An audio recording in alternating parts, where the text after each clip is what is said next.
It's Friday afternoon, so I'll say Shabbat Shalom. I hope everyone is healthy and staying safe.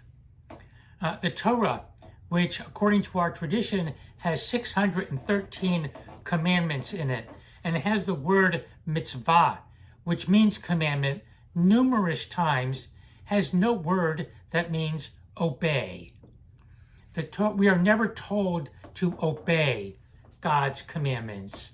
Instead, the Torah uses the word Shema, as it did in last week's Parsha, and it does multiple times in this week's Parsha. And the word Shema means not only to hear, but it means also to listen.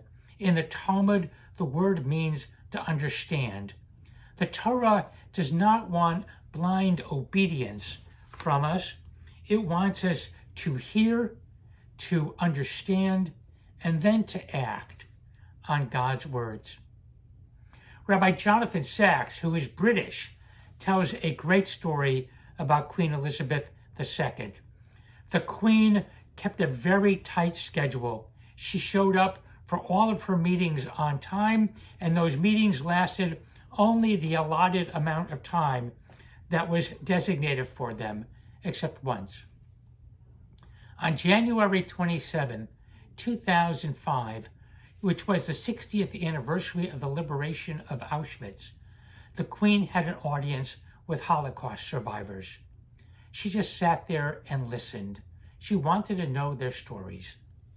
And in listening to them, she affirmed the dignity and the life of all of those people. I think this is what Judaism wants from us. It wants us to affirm the dignity of all life, really of all of God's creation.